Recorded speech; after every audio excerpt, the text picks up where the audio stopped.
뉴욕시가 공무원 백신 접종 의무화를 앞두고 비상인력 편성 대책을 마련 중인 가운데 코로나19 백신을 맞지 않은 직장인 10명 중 7명이 해고되더라도 백신을 맞지 않겠다는 입장을 밝힌 것으로 조사됐습니다.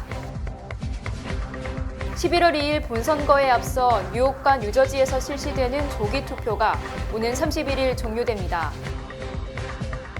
뉴욕주의 일부 초등학교에서 넷플릭스 인기 프로그램 오징어 게임과 관련된 할로윈 의상을 금지했다고 밝혔습니다. 뉴욕주가 긴급 렌트 지원 프로그램을 연장하기 위해 추가 지원금을 연방정부에 신청할 계획입니다. Hi, I'm Dr. Easterling from the New York City Health Department. I know some of you are still deciding whether to get the COVID-19 vaccine or not. I hear the concerns at community events, on social media, and even from my own family and friends. And I am hoping that in conversations with people you trust, that you are getting the information you need to make an informed decision. But I continue to be concerned about the high number of people who remain unvaccinated. And we know the reality that communities of color were disproportionately affected by COVID-19. Yet, we see some of the same disparities with who has gotten vaccinated. People of color continue to have some of the lowest vaccination rates, increasing the chances that our communities and our loved ones will be hospitalized or die. If you haven't gotten your vaccine, have a conversation with someone you trust so that we can stop being the most affected, but the least protected against COVID. Thank you.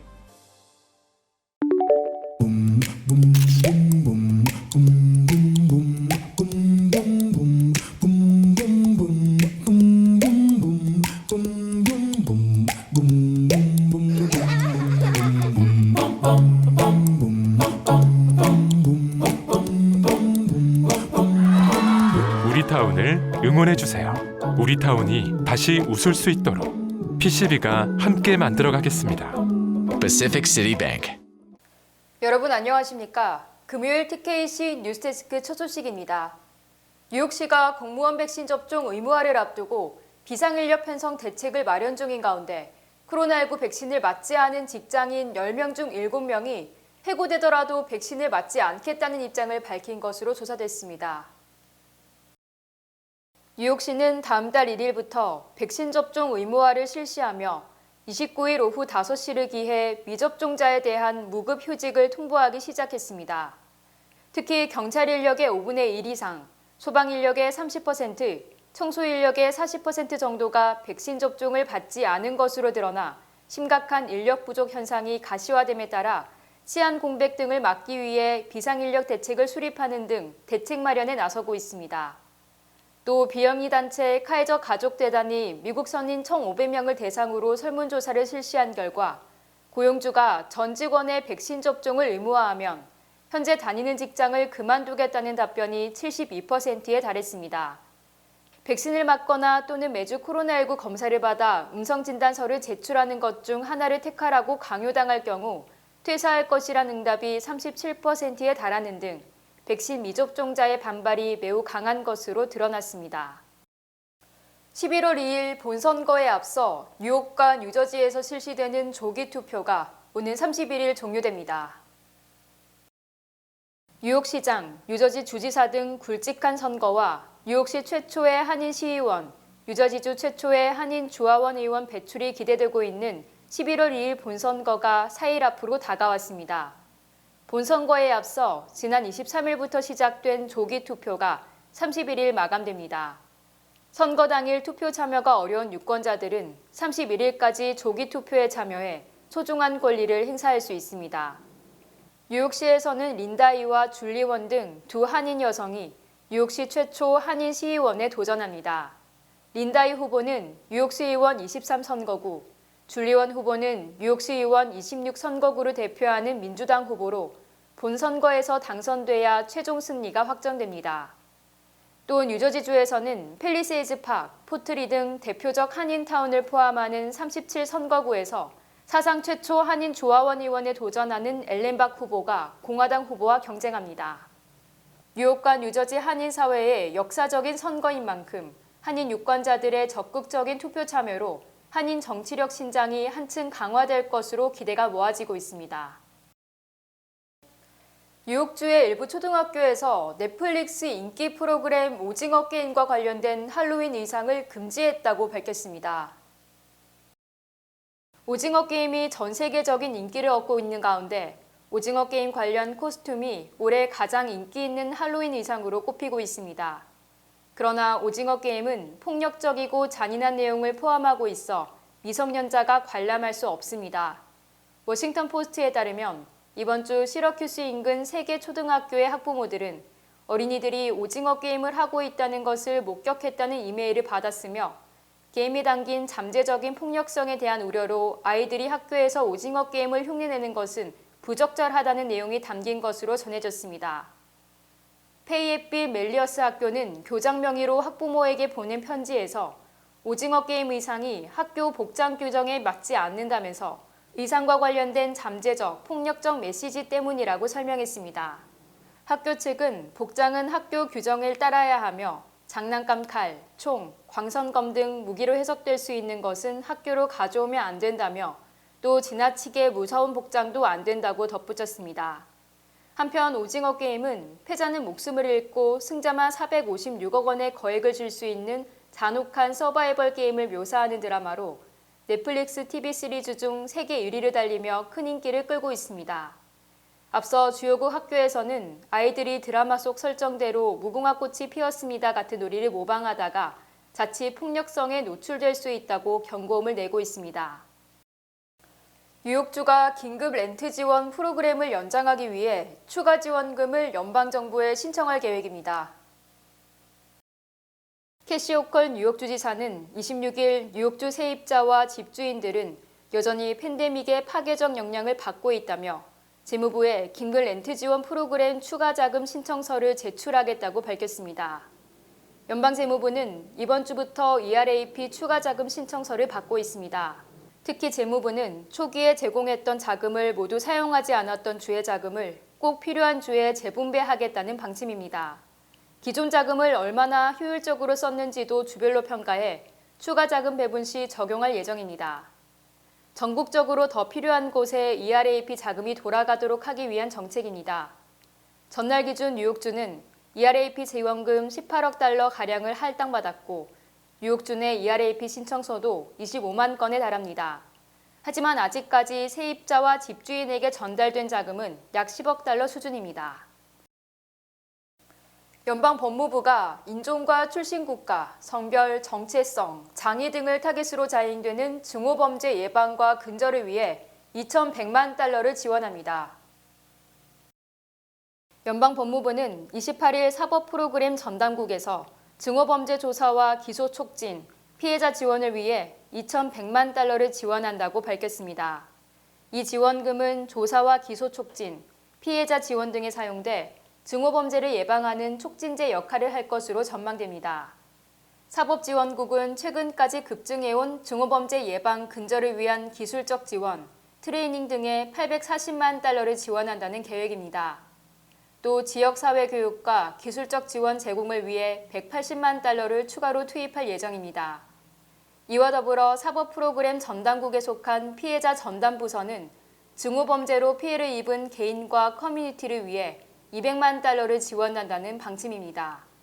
이 밖에 연방법무부 산하 연구소는 전국에서 벌어지는 과격화 현상과 관련한 이해도 고취와 국내 테러 예방을 위한 증거 기반 전략 개선 연구를 지원하기 위해 750만 달러를 지원한다는 계획입니다. 앤드류 쿠오모 뉴욕주지사가 알바니시 검찰에 의해 성추행 혐의로 정식 기소됐습니다. 알바니시 셰리프 오피스는 28일 오후 알바니시 법원에 쿠오모 뉴욕주지사를 경범죄 성추행 혐의로 기소한 것으로 확인됐습니다.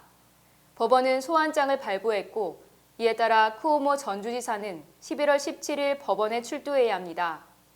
알바니시 사법당국은 기소장에서 쿠오모 주지사가 지난해 12월 7일 오후 3시 51분부터 4시 7분까지 알바니 소재 주지사 관저의 2층에서 성적 욕망을 가지고 한 여성의 신체에 강제적으로 접촉한 혐의를 받고 있다고 밝혔습니다. 특히 사법당국은 쿠오모 주지사가 여성의 동의 없이 블라우스 속으로 손을 넣어서 왼쪽 가슴을 만졌다고 주장했습니다.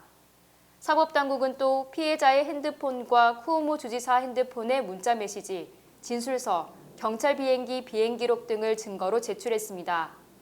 쿠오모 주지사는 올봄 성추행 의혹이 제기된 뒤 지난 8월 3일 뉴욕주 검찰의 의뢰를 받은 독립조사기관은 쿠오모 주지사가 뉴욕주 공무원 9명을 포함해 모두 11명의 여성을 성추행한 사실이 인정된다는 수사보고서를 발표했고 8월 말 쿠오모 주지사는 자진 사퇴했었습니다.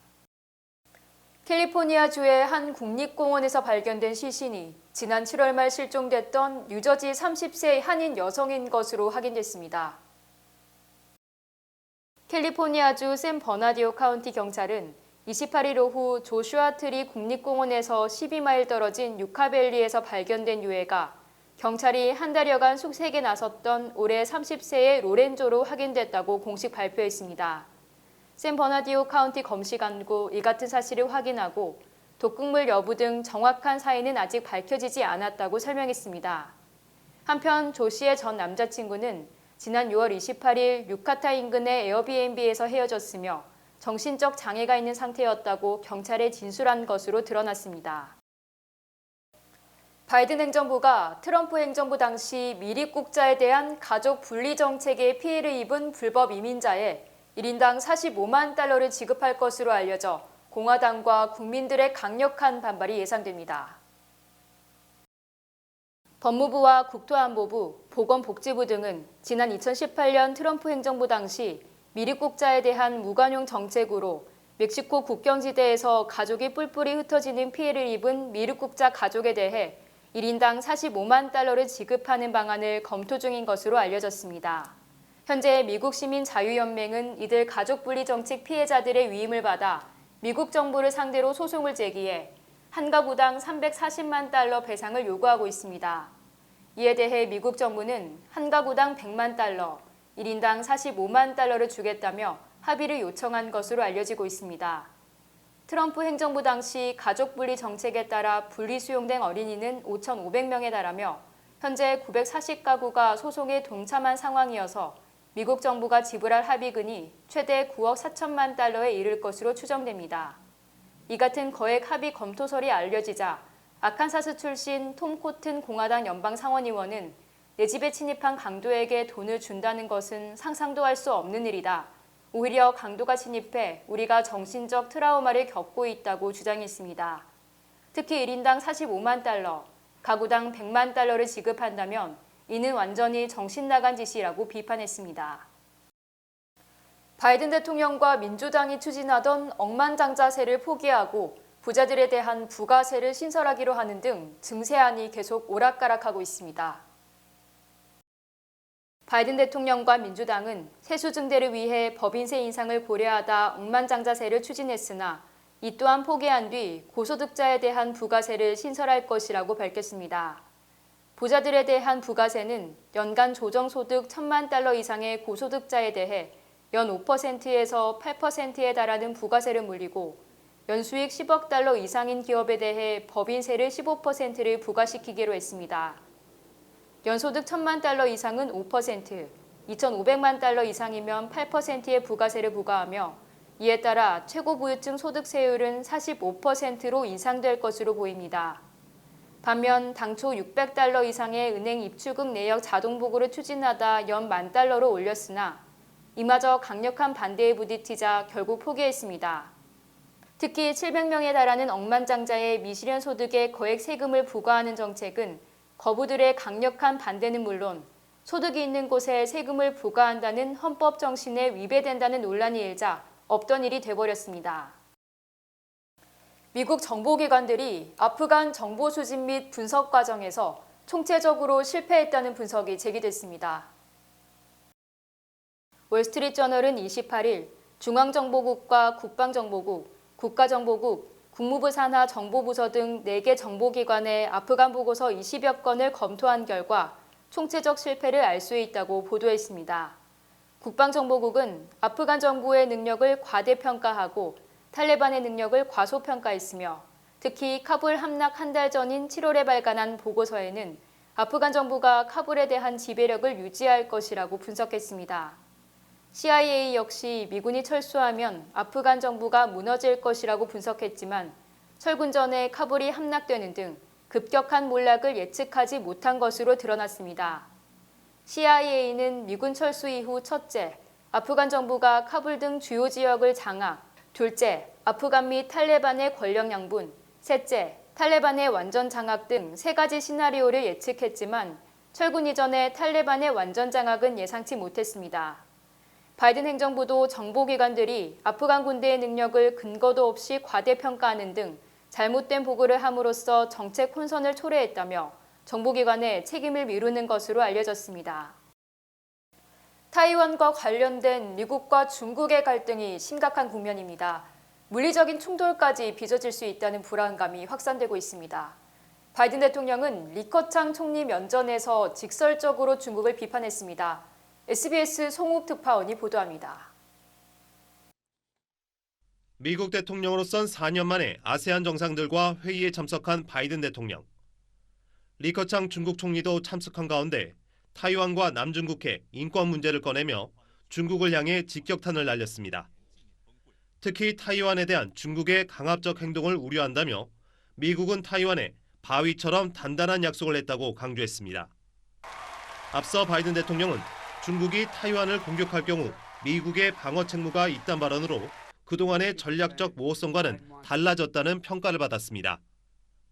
이에 대해 차이잉원 타이완 총통은 CNN과의 인터뷰에서 미군이 타이완 방어를 도울 것으로 정말로 믿는다고 말했습니다. 그러면서 타이완군 훈련을 돕기 위해 미군이 주둔하고 있다는 사실까지 처음으로 인정했습니다. How many U.S. service members are deployed in Taiwan right now? Not as many as people thought. 차이 총통의 이런 발언은 미국의 타이완 방어를 기정사실화하려는 시도로 해석됩니다. 중국은 레드라인을 넘지 말라며 경고 수위를 높이고 있습니다. 分裂国家的人从来没有好下场，搞台独是死路一条，支持台独也是一条不归路。 이틀 전에는 처음으로 공격용 헬기까지 타이완 방공식별구역에 투입했습니다. 미국은 국제사회에 타이완의 유엔 체제 참여 지지도 호소하고 나섰습니다. 미중 갈등 속의 타이완은 언제 터질지 모르는 화약고가 되고 있습니다. 베이징에서 SBS 송욱입니다. 백신 제약사인 화이자가 일부 국가들의 주권을 침해하는 조항을 넣은 갑질을 해왔다는 비판이 제기됐습니다. 공중보건 위기 상황에서 한국도 예외가 아니라는 입장을 보내왔다고 합니다. SBS 김수영 특파원입니다. 화이자가 전 세계 9개 나라와 맺은 코로나 계약서의 갑질 실태를 폭로한 미국 소비자 단체 퍼블릭 시티즌. 화이자가 일부 국가에서 주권 면제를 포기하도록 해 국내법의 적용을 면제받는 굴욕적인 조항을 넣는가 하면 화이자의 허락 없이는 다른 나라에 기부할 수 없게 했다는 사실도 드러났습니다. Many of the contracts are very similar. There are very likely some problematic provisions. The Korean government has not released the Pfizer contract.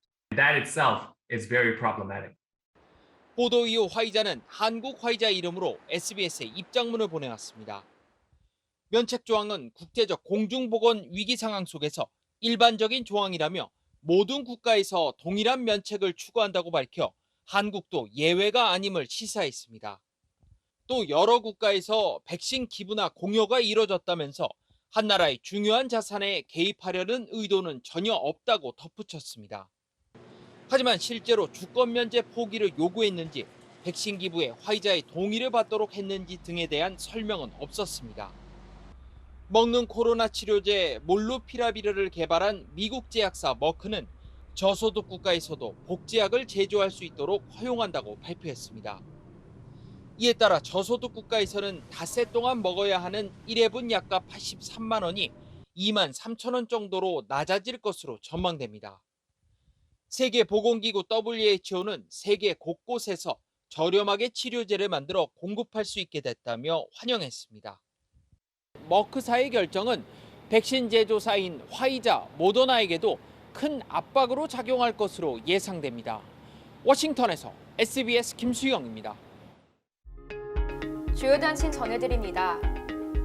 마이클 블룸버그 전 뉴욕시장이 28일 포춘 소사이어티 연례갈라에서 게임 체인저상을 수상한 뒤 에릭 아담스 브루클린 보로장이 현명한 사람이라면 나처럼 삼선도 가능할 것이라고 밝혔습니다. 지난해 약 10,000명 정도 감소했던 프리케이 등록 학생 수가 올해도 지난해와 비슷한 6만 명 수준에 머무른 것으로 파악됐습니다. 어제 아침 7시 반쯤 브루클린 밀베이신 지역의 놀이터에서 신원 미상의 30대 남자가 철제 펜스에 목을 매 숨진 채 발견돼 경찰이 사인 수사에 나섰습니다. 롤마트가 최근 사용자 사망 사건과 연관이 있는 것으로 알려진 스프레이 방향제를 리콜했습니다. 트럼프 전 대통령이 30일 애틀랜타에서 열리는 애틀랜타 브레이브스와 애프터스의 프로야구 월드시리즈 경기를 관람할 것으로 알려졌으며 애틀랜타는 보수적 성향이 강해 트럼프 지지자들이 많은 곳입니다. 아마존이 제프 베이조스 퇴임 이후인 지난 3분기 매출이 1,108억 달러, 순이익이 32억 달러를 기록했으며 이는 경제 전문가 수익 예상치 46억 달러의 70%에 그친 것입니다. 애플이 반도체 수급난에 따른 아이폰 판매 부진으로 3분기 매출이 834억 달러로 월가 전망치에 미치지 못했으나 순이익은 전년보다 62% 증가한 206억 달러로 월가 전망치와 비슷한 수준을 기록했습니다. 오징어 게임의 인기에 편승한 오징어 게임 가상화폐가 26일 출시돼 9센트에 거래되다 어제 2.22달러에 거래되는 등 25배가 올랐고 1억 7,400만 달러치가 팔린 것으로 집계됐습니다.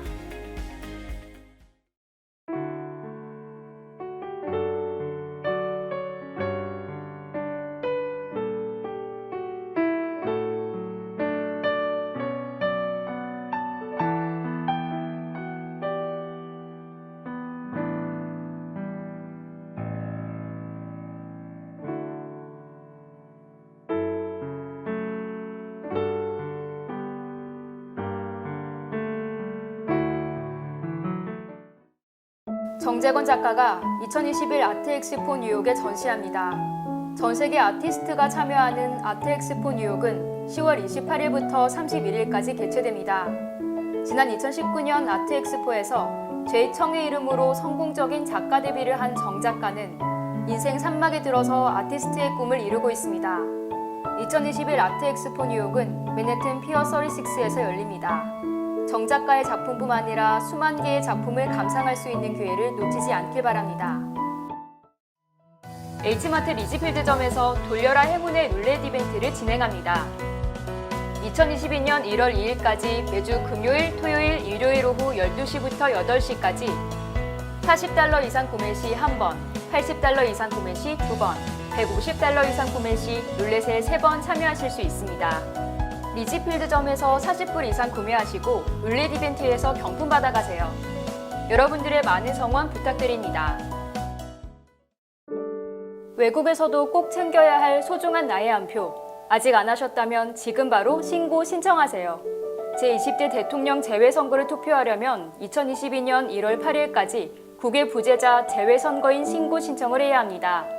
자세한 신고 신청 방법은 인터넷 ova.nec.go.kr 또는 공관 방문 또는 우편 등이 가능합니다. 한 표의 기적, 제20회 대통령 재외선거 신고 신청으로 시작됩니다. 순두부 전문점 소공동 두부마을이 오픈했습니다. 소공동 두부마을의 자랑, 순두부찌개와 순두부 칼국수가 얼큰하게 준비되어 있으며 뜨끈한 돌판 비빔밥과 코리안 BBQ도 여러분들을 찾아갑니다. 여러분들의 많은 성원과 관심 부탁드립니다. 코로나19로 인해 모두가 힘든 요즘 CMM 기독의료 상조회가 여러분의 의료비 걱정을 덜어드립니다.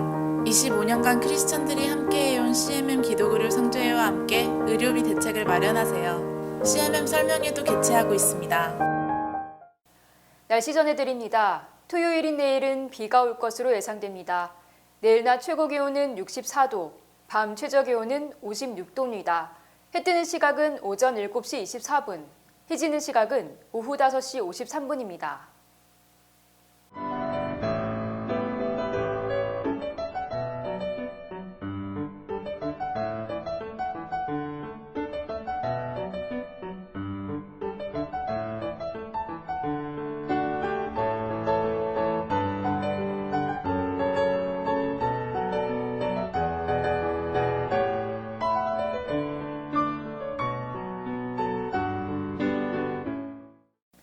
금요일 TKC 뉴스데스크 여기서 마치겠습니다. 시청해주신 여러분 고맙습니다.